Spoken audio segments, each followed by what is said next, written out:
Hello दोस्तों, मैं YouTube channel पर आप सभी का स्वागत है। जैसे कि आरपीएफ कांस्टेबल की जो भर्ती निकली हुई है उसमें वेरी इंपॉर्टेंट उनके जो क्वेश्चंस होते हैं उनको तैयार करने के लिए हमें सबसे पहले क्या देखते हैं, जो पिछले साल के जो एग्जाम में आए हुए क्वेश्चंस हैं उन्हें रिपीट करते हैं। इसी तरह आज की क्लास में ऐसे प्रैक्टिस सेट कराए जाएंगे जो कि आज से स्टार्ट होंगे, जो कि आपकी आरपीएफ कांस्टेबल की तैयारी करने के लिए बहुत ही महत्वपूर्ण है। ठीक है दोस्तों, जो एग्जाम में आया था वो 17 जनवरी 2019 को आया हुआ था। ठीक है दोस्तों, जो कि इम्पोर्टेंट इसमें से भी हमारे इम्पोर्टेंट क्वेश्चन से छटके आएंगे जो कि एग्जाम में आपको देखने को मिलेंगे। जैसे कि बढ़ते हैं आप पहले क्वेश्चन की तरह। आपका पहला क्वेश्चन है कि निम्नलिखित में कौन सा निचली भूमि क्षेत्र युक्त महाद्वीप है? वो है आपका ऑस्ट्रेलिया, जो कि राइट आंसर है। इसी तरह बढ़ते हैं अगले क्वेश्चन की तरह। अगला क्वेश्चन है कि मौलिक अधिकार क्या है दोस्तों? मौलिक अधिकार के तहत बोलने और अभिव्यक्त करने की स्वतंत्रता, कौन सा जो आर्टिकल है जो बोलने और अभिव्यक्त करने की स्वतंत्रता है? वो आर्टिकल आपका जो कि राइट आंसर क्या होगा दोस्तों? तीसरा, यानी कि थर्ड। स्वतंत्रता का अधिकार है जिसमें हमें बोलने की और अभिव्यक्त करने की स्वतंत्रता होती है। ठीक है दोस्तों, इसी तरह बढ़ते हैं अगले क्वेश्चन की तरह। अगला क्वेश्चन है निम्नलिखित में से कौन सा मंदिर कामुक रचना के लिए प्रसिद्ध है? वो आपका जो राइट आंसर क्या होगा दोस्तों? वह खजुराहो मंदिर, जो कि ए आंसर के साथ जाएंगे, जो कि राइट आंसर है। इसी तरह बढ़ते हैं अगले क्वेश्चन की तरफ। अगला क्वेश्चन है यदि द्रव माध्यम क्या है दोस्तों? यदि द्रव माध्यम में केवल पानी है तो मिश्र को कहा जाता है, क्या कहा जाता है? वो कहा जाता है आपका संपा सिर्फ मिश्रण। ठीक है दोस्तों, डी आंसर के साथ जाएंगे, जो कि राइट आंसर है। ऐसे ही क्वेश्चन आपको पूछ लिए जाते हैं। और इसी तरह बढ़ते हैं अगले क्वेश्चन की तरफ। अगला क्वेश्चन है भारत का अधिकांश भागों पर कौन सी मिट्टी पाई जाती है? भारत के जो अधिकांश भागों में मिट्टी पाई जाती है वो पाई जाती है जलोढ़ मिट्टी पाई जाती है। ए आंसर के साथ जाएंगे, जो कि राइट आंसर है। इसी तरह बढ़ते हैं अगले नेक्स्ट क्वेश्चन की तरफ। अगला क्वेश्चन है जो कि इम्पोर्टेंट है कि निम्नलिखित में से कौन सा विकल्प कबड्डी खेल से संबंधित है? निम्न में से जो कौन सा विकल्प है जो कबड्डी खेल से संबंधित है? वो है आपका राइट आंसर क्या है दोस्तों? ए आंसर के साथ जाएंगे, जो कि राइट आंसर है। वो है AKFI, यानी कि इसके जो फुल फॉर्म है आपके इसके ऊपर कबड्डी के ऊपर हमने एक प्रॉपर वीडियो बनाया हुआ है, वो वहाँ पर आके आपको विस्तार से समझाया गया है। ठीक है दोस्तों, बढ़ते हैं अगले क्वेश्चन की तरफ। अगला क्वेश्चन है कि भारतीय राष्ट्रीय कांग्रेस की स्थापना कब हुई? यानी कि कौन सी ईस्वी सन में हुई? तो इसकी जो स्थापना हुई थी 1885 ईस्वी में हुई थी भारतीय राष्ट्रीय कांग्रेस की स्थापना। ये आंसर के साथ जाएंगे, जो कि राइट आंसर है। जैसे अगले क्वेश्चन की तरफ चलते हैं। अगला क्वेश्चन है कि निम्नलिखित में से कौन एक आदरणीय मनोलिथ है? तो जैसे कि कौन सा आदरणीय मनोलिथ है, उसका जो ऑप्शन कौन से दे रखे हैं हमारे पास? ऑप्शन है आपका क्लोरीन, ऑक्सीजन, सल्फर, आर्गन और सल्फर। जिसका जो राइट आंसर क्या होगा आपका? वो है आपका आर्गन। ठीक है दोस्तों, ये चौथे आंसर के साथ जाएंगे, जो कि राइट आंसर, यानी option number D is the right answer. निम्नलिखित में से कौन सा अंडमान और निकोबार द्वीप समूह को अलग करता है? वो करता है आपका, जो कि राइट आंसर है क्या है दोस्तों? सी आंसर के साथ जाएंगे, जो कि राइट आंसर, यानी 10 डिग्री चैनल जो कि केस को अंडमान और निकोबार को समूह को द्वीप को अलग करता है। इसी तरह बढ़ते हैं अगले क्वेश्चन तरफ। अगला क्वेश्चन है क्षय रोग और टीबी रोग के कारण होता है। क्षय रोग और टीबी रोग किसके कारण होता है? वो होता है आपका, यानी कि जीवाणुओं के द्वारा होता है, जो कि डी आंसर के साथ जाएंगे, जो कि राइट आंसर है। ठीक है दोस्तों, और अगले क्वेश्चन तक बढ़ते हुए अगले क्वेश्चन पर चलते हैं। अगला क्वेश्चन है आपका कि घर्षण के कारण एक दूसरे के संपर्क में दो सतहों के सापेक्ष गति है, क्या है? शामिल होती है या बढ़ती है या कोई परिणाम नहीं है? स्थैतिक घर्षण। उसका जो राइट आंसर होगा आपका स्थैतिक घर्षण, इधर राइट आंसर डी आंसर के साथ जाएंगे, जो कि राइट आंसर है। इसी तरह बढ़ते हैं अगले क्वेश्चन की तरफ। अगला क्वेश्चन है कोलेरू झील के त्रिकोण में पाई जाती है। ऐसे ही क्वेश्चन आ जाते हैं, जैसे कि बीच में छोड़ के कोलेरू झील के त्रिकोण में पाई जाती है। वो क्या पाई जाती है? वो पाई जाती है आपकी, यानी कि गोदावरी और कृष्णावती नदी पाई जाती है। ठीक है दोस्तों, इसी तरह बढ़ते हैं अगले क्वेश्चन तक। अगला क्वेश्चन है लोकसभा में कितने एंग्लो इंडियन सदस्य मनोनीत किए जा सकते हैं? तो वो किए जा सकते हैं आपके 2, यानी कि 2 answer is the right answer. ये आंसर के साथ जाएंगे, जो कि राइट है। और अगले क्वेश्चन पर चलते हैं। अगला क्वेश्चन है यदि किसी व्यक्ति क्या है दोस्तों? यदि किसी व्यक्ति को संसद के दोनों सदनों के लिए चुना जाता है तो उस व्यक्ति को सदन के वांछित हॉल के भीतर काम करने के बारे में सूचित किया जाना चाहिए। तो वो कितने दिनों तक के भीतर सूचित किया जाना चाहिए, उसे उपदेश कब कब तक दे देना चाहिए, वो आपका राइट आंसर 30 दिन, यानी कि 1 महीने के अंदर उसे उपदेश दे देना चाहिए। ठीक है दोस्तों, ये आंसर के साथ जाएंगे जो कि राइट आंसर है। और बढ़ते हैं नेक्स्ट क्वेश्चन की तरफ। अगला क्वेश्चन है कि कोशिका के नाभिक का आविष्कार किसने किया था। कोशिका के नाभिक का आविष्कार किया था आपका, जो कि राइट आंसर होगा दोस्तों। इसमें 2 और ऑप्शंस हैं, वो आपके जैसे कि इसका जो राइट आंसर है आपका रॉबर्ट ब्राउन है, जो कि राइट आंसर है। इस डी आंसर के साथ जाएंगे जो कि राइट आंसर है। ठीक है दोस्तों, इसी तरह बढ़ते हैं अगले क्वेश्चन की तरफ। अगला क्वेश्चन है सिंह स्तंभ कहाँ पर स्थित है। अशोक का सिंह स्तंभ कहाँ पर स्थित है, वह आपका रांची यानी कि सारनाथ में स्थित है। बी आंसर के साथ जाएंगे जो कि राइट आंसर है। इसी तरह बढ़ते हैं नेक्स्ट क्वेश्चन की तरह। अगला क्वेश्चन है कि निम्नलिखित में से क्या है दोस्तों, निम्नलिखित में से कौन ऐसा एक लकड़ी के क्या लुगदी पर रासायनिक अभिक्रियाओं द्वारा निर्मित रेशों से बनाया गया फाइबर है। वो क्या राइट आंसर है आपका डी आंसर के साथ जाएंगे रेयान है, जो कि डी आंसर राइट आंसर है। ठीक है दोस्तों, बढ़ते हैं अगले क्वेश्चन की तरफ। अगला क्वेश्चन है कि रियो पैरा, ऐसे ही क्वेश्चन आते हैं घुमा फिरा के जो आपको कंफ्यूज करते हैं, और वो आपका रियो पैरालिम्पिक 2016 में पहली भारतीय महिला पैरालंपिक पदक की विजेता दीपा महिला ने कौन सा पदक जीता था। तो उन्होंने जो जीता था आपका, वो जीता था रजत पदक जीता था, जो कि बी आंसर के साथ जाएंगे जो कि राइट आंसर है। ठीक है दोस्तों, इसी तरह बढ़ते हैं नेक्स्ट क्वेश्चन था। अगर चैनल पर नए बने चैनल को सब्सक्राइब करें, वीडियो को लाइक करें, जैसे आने वाले लेटेस्ट क्वेश्चन आपको एग्जाम में देखने को मिले। ऐसे ही इस चैनल पर आपको डेली एक प्रैक्टिस सेट जरूर कराया जाता है, जो कि आपको एग्जाम में काफ़ी हेल्पफुल होता है।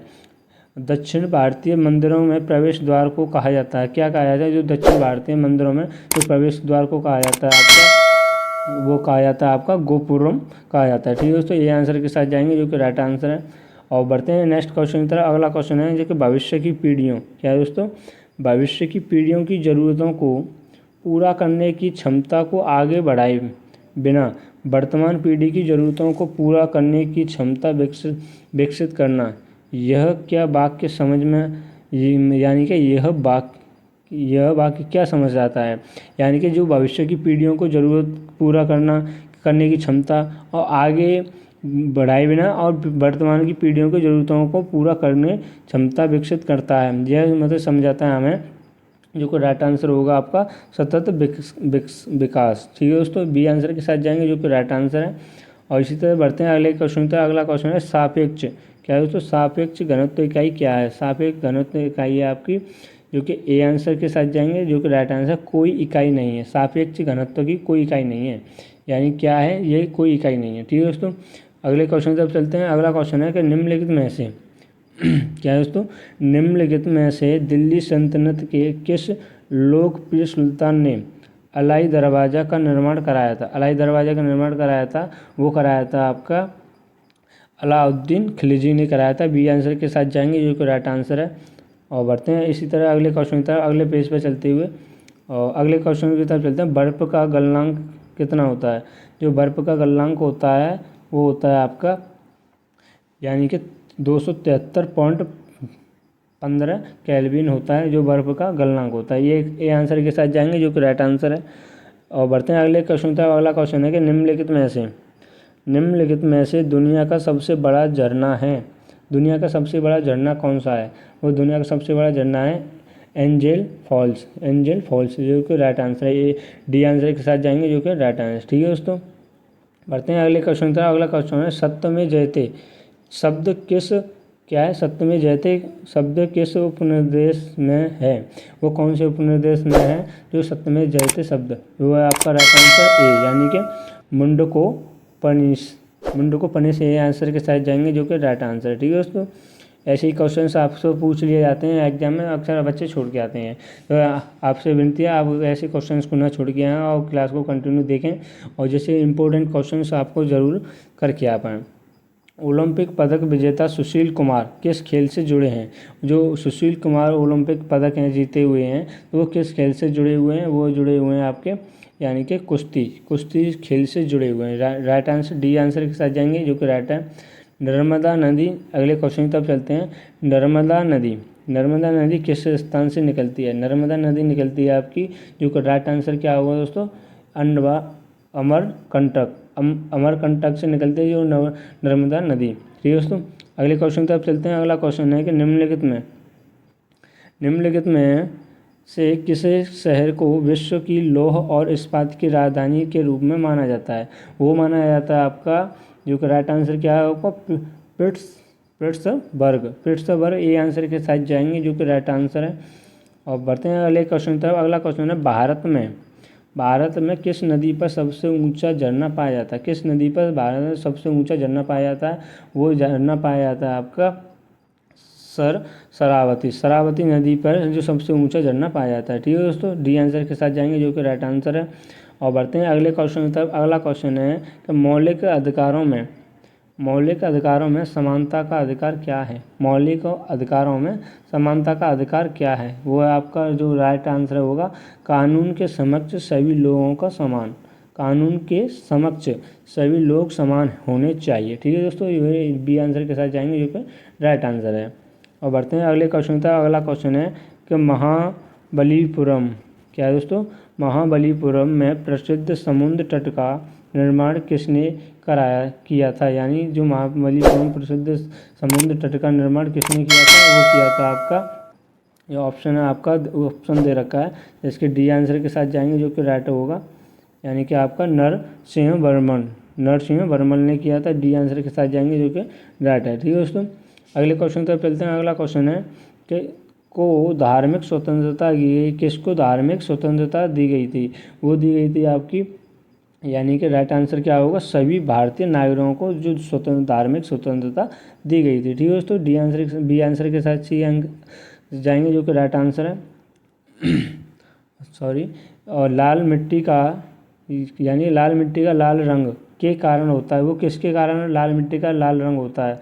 वो होता है आपका, राइट आंसर होगा ए, यानी कि फेरिक ऑक्साइड के द्वारा होता है। ठीक है दोस्तों, ए आंसर के साथ जाएंगे जो कि राइट आंसर है। इसी तरह बढ़ते हैं नेक्स्ट क्वेश्चन की तरफ। अगला क्वेश्चन है कि पहली सार्वभौमिक परिषद कब गठित हुई थी? तो वो हुई थी आपकी, यानी 1893 ईस्वी को हुई थी, जो भौगोलिक घटना घटित हुई थी। और डी आंसर के साथ जाएंगे जो कि राइट आंसर है। और अगले क्वेश्चन की तरफ चलते हैं। अगला क्वेश्चन है कि अर्थशास्त्र में वैकल्पिक कार्यक्रम का क्या अर्थ है? वैकल्पिक कार्यक्रम का अर्थ क्या है? तो वो आपका दीर्घकालीन योजना, यानी कि दीर्घकालीन योजना जो कि इम्पोर्टेंट है। ठीक है दोस्तों, ये आंसर के साथ जाएंगे जो कि राइट आंसर है। अगले क्वेश्चन की तरफ चलते हैं। अगला क्वेश्चन है कि एक नर्तकी की कांस्य प्रतिमा कहाँ से मिला है? एक नर्तकी की कांस्य प्रतिमा कहाँ से लगा है? वो लगा है आपका, जो कि मोहनजोदड़ो, यानी कि डी आंसर के साथ जाएंगे जो कि राइट आंसर मोहनजोदड़ो से प्रतिमा से मिला हुआ है। ठीक है दोस्तों, इस तरह बढ़ते हैं अगले क्वेश्चन तक। अगला क्वेश्चन है शुक्र, यानी शुक्र अपने अक्ष के चारों ओर घूमता है, यानी कि उत्तर से दक्षिण पश्चिम में घूमता है, या कौन सी दिशा में घूमता है? वो घूमता है आपका पूर्व से पश्चिम दिशा में घूमता है। जो शुक्र है अपने अक्ष को पूर्व से पश्चिम दिशा में घूमता है। सी आंसर के साथ जाएंगे जो कि राइट आंसर है। इसी तरह बढ़ते हैं अगले क्वेश्चन तक। अगला क्वेश्चन है कि धर्मनिरपेक्ष राज्य का क्या अर्थ है? धर्मनिरपेक्ष राज्य का क्या अर्थ है? वो अर्थ है आपका, जो राइट आंसर होगा दोस्तों वो होगा आपका, यानी कि सभी धर्मों को समान रूप से देखना, यानी कि सभी धर्मों को समान रूप से देखना। धर्मनिरपेक्ष राज्य का क्या अर्थ है? सभी धर्मों को देखना। वेरी सिंपल क्वेश्चन, ऐसे क्वेश्चन आपसे पूछ लिए जाते हैं। भारतीय अर्थव्यवस्था में प्रयुक्त प्रणाली कौन सी है? भारत अर्थव्यवस्था में प्रयुक्त प्रणाली कौन सी है? वो आपकी, यानी कि मिश्रित अर्थव्यवस्था है। और मिश्रित अर्थव्यवस्था डी आंसर के साथ जाएंगे जो कि राइट आंसर। ठीक है दोस्तों, इसी तरह बढ़ते हैं अगले क्वेश्चन की तरफ। अगला क्वेश्चन है जो कि इम्पोर्टेंट है, और चैनल पर इसी तरह बने हुए चैनल को सब्सक्राइब करें, वीडियो को लाइक करें, दोस्तों के पास शेयर करें, उनको भी ऐसे प्रैक्टिस सेट मिल सकें। अगर वो बुक ना परचेस किए हों, वो उनके भी बहुत ही हेल्पफुल वीडियो होगी। ठीक है दोस्तों, भारत के राज्य का राज्यपाल नियुक्त किया जाता है, वो किसके द्वारा नियुक्त किया जाता है? भारत का राज्यपाल नियुक्त किया जाता है, वो किया जाता है आपका राष्ट्रपति के द्वारा, यानी कि सी आंसर के साथ जाएंगे जो कि राइट आंसर है। ठीक है दोस्तों, इसी तरह बढ़ते हैं अगले क्वेश्चन की तरफ। सबसे ऊंची चोटी है, यानी कि कौन सी सबसे ऊंची चोटी है, तो उसका जो राइट आंसर क्या होगा, माउंटेन एवरेस्ट। माउंटेन एवरेस्ट जो सबसे ऊंची चोटी है। तो ठीक है दोस्तों, डी आंसर के साथ जाएंगे जो कि राइट आंसर है। अगले क्वेश्चन की तरफ चलते हैं। अगला क्वेश्चन है, योग के प्रकारों में अर्ध प्रदासन स्थित है। अर्ध प्रदासन स्थित है, वो आपका योग के प्रकारों में, तो वो आपका जो राइट आंसर होगा, यानी आधा लिल्ली। आधा लिल्ली is the right answer. C answer के साथ जाएंगे जो कि राइट आंसर है। अब बढ़ते हैं अगले क्वेश्चन की तरफ। अगला क्वेश्चन है जो कि इम्पोर्टेंट है, कि यानी कि यदि संसद अनुमोदित नहीं करती तो अध्यादेश की अधिकतम अवधि क्या होती। अगर संसद अनुमोदन नहीं करती तो उस अध्यादेश की अधिकतम अवधि कितनी होती। तो इसका जो राइट आंसर होगा दोस्तों, वो आपका सी, यानी कि 6 महीने और 6 सप्ताह होती। ठीक है दोस्तों, इम्पोर्टेंट क्वेश्चन है। अगले क्वेश्चन की तरफ चलते हैं। अगला क्वेश्चन है कि वास्तुकला, यानी कि वास्तुकला में पंचायती शैली शब्द से संबंधित है, वो आपकी यानी कि मंदिर से संबंधित है। डी आंसर के साथ जाएंगे जो कि राइट आंसर है। इसी तरह बढ़ते हैं अगले क्वेश्चन तक। अगला क्वेश्चन है, इनमें से कौन सी फर्म आर्टिस्टिक जिम्नास्टिक से जुड़ी है। आर्टिस्टिक जिम्नास्टिक से जुड़ी है, वो जुड़ी है विश्व चैलेंज कप, यानी कि विश्व चैलेंज कप जो उससे जुड़ी हुई है। ठीक है दोस्तों, अगले क्वेश्चन तक चलते हैं। अगला क्वेश्चन है, राज्य और राज्य परिषद को भी कहा जाता है। राज्य परिषद को भी कहा जाता है, वो क्या कहा जाता है, राज्यों की परिषद या राज्यों की परिषद। राज्य परिषद को क्या कहा जाता है, राज्यों की परिषद। ऐसे मामूली क्वेश्चन आपसे अक्सर पूछे जाते हैं और बच्चे छोड़ के ही आते हैं। ठीक है दोस्तों, एक मुद्रा की तुलना में मूल्यों की कहा जाता है, यानी कि एक मुद्रा की तुलना में मूल्यों को कहा जाता है, वो क्या कहा जाता है, जो कि इम्पोर्टेंट होगा आपके लिए। जैसे यानी विदेशी मुद्रा विनिमय दर। विदेशी मुद्रा विनिमय दर इम्पोर्टेंट क्वेश्चन है जो एग्जाम में अक्सर पूछ लिया जाता है। ठीक है दोस्तों, आज की क्लास में यही को विराम देते हैं, और चैनल पर नए बने चैनल को सब्सक्राइब करें, वीडियो को लाइक करें।